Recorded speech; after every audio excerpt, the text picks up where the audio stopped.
Great being as comedian, let me say yeah? Yeah! Alright guys, give a warm Magoobys welcome to Joe Kashnow. Give it up for Joe Kashnow.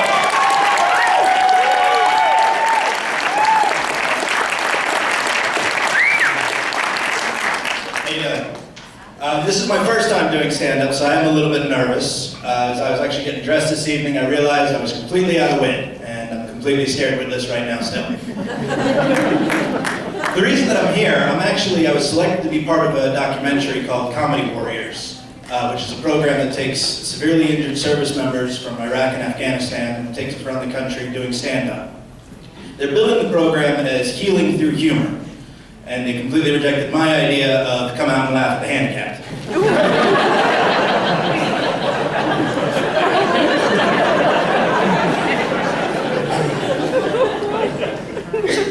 Actually, when I was called by Comedy Warriors and told that I was selected to be part of the program, I was very excited about it, and they said that on my video that I sent in, I was very funny, and it was also the most low-tech video they'd ever seen. And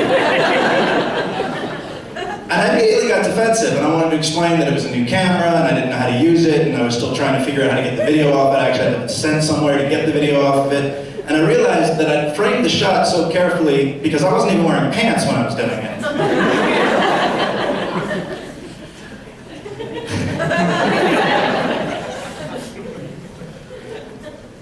But as part of Comedy Warriors, we had a big press conference in Albany a couple months ago.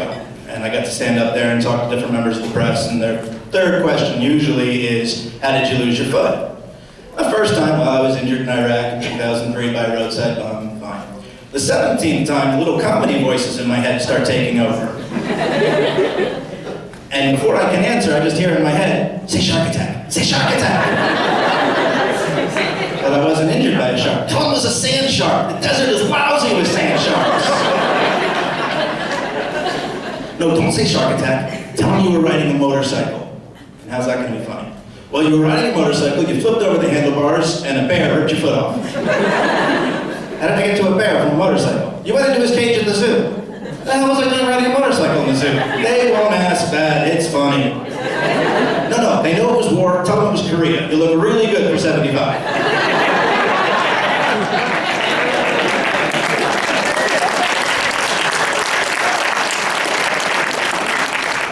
Well, by this point, the interviewer's losing his patience a little bit, and he says, hey, dumbass, how'd you lose your foot? And I just look at him and go, I owed a debt to a cannibalistic mob. Oh shit, that wasn't right.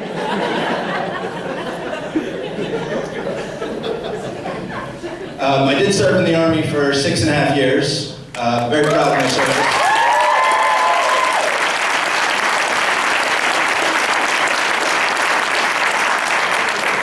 Thank you, but that wasn't the punchline. I'm very proud of my service. I got to do a lot of things that most people don't get a chance to do. I got to see a lot of things that most people don't have a chance to see. Although in fairness of all the years of morphine, Demerol, and Percocet, much of what I saw was pure figments of my imagination. But I'm often asked about my time in the Army and what I liked best, and I honestly think that my time in Iraq was some of the greatest experiences of my life. I had a blast.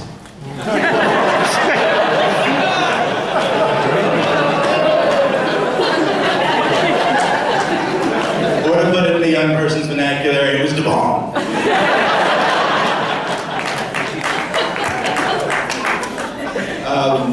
After several years of therapy and treatment and pain management, I went to undergo a ketamine infusion in order to get off of all the painkillers I'd been on.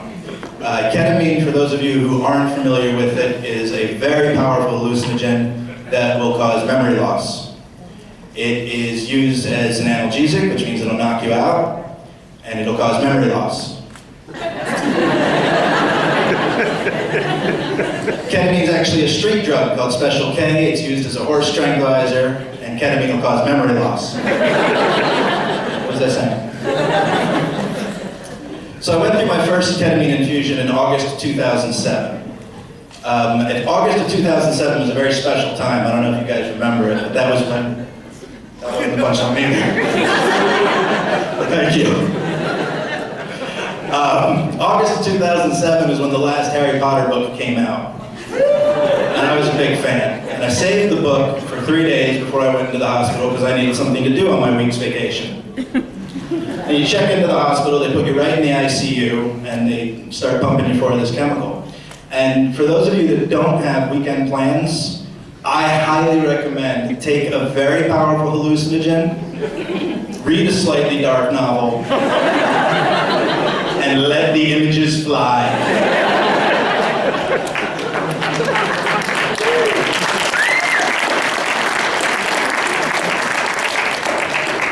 By the end of that week, I was streaking down the hallways of the ICU screaming, "More Demerol for Lord Voldemort!" And that's when they took my foot away from me.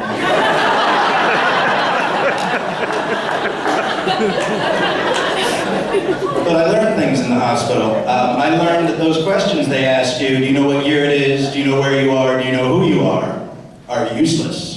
You can get all of them wrong and still get more drugs. Means all that studying I did was wasted.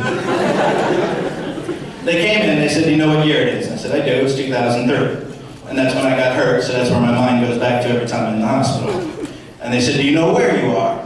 Now, I'm actually a trained investigator. I look at the evidence and draw conclusions from it. So I looked around. I said, well, I'm breathing oxygen through a tube. There's about 100,000 computers around me, and I'm hooked up to most of them. I'm peeing into, well, let's just call it a relief tube. I'm on a spaceship.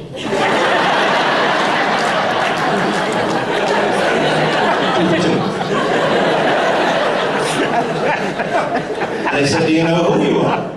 I had this prepared. I said, I'm Lord Voldemort. And I want my foot back.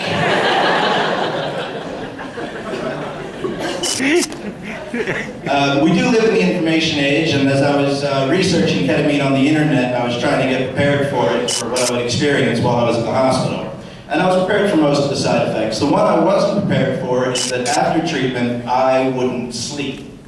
Ever. I wound up going out to a club and I was drinking most of the night, got home at about 4 o'clock in the morning, took a half a dozen Unisom and passed out. Woke up feeling very refreshed 15 minutes later. Not happy. I went to the doctors and I told them that I wasn't sleeping and that I wasn't so much as suffering from that as I just was not having any energy. And he gave me a medicine that he called Provigil. I'm not very smart, but my phone is smart. My phone's a smartphone. So me and my friend Google looked up Provigil. It's for narcolepsy. I said, how is this going to help me sleep? He said, it won't, but you said you didn't have any energy. Well, God bless Army medicine, it wired me up. But now, when I have a bad day, I take a Prozac, a Provigil, and a Viagra. You're up, then you're up, and by God, you're up. That's all I got. Thank you so much.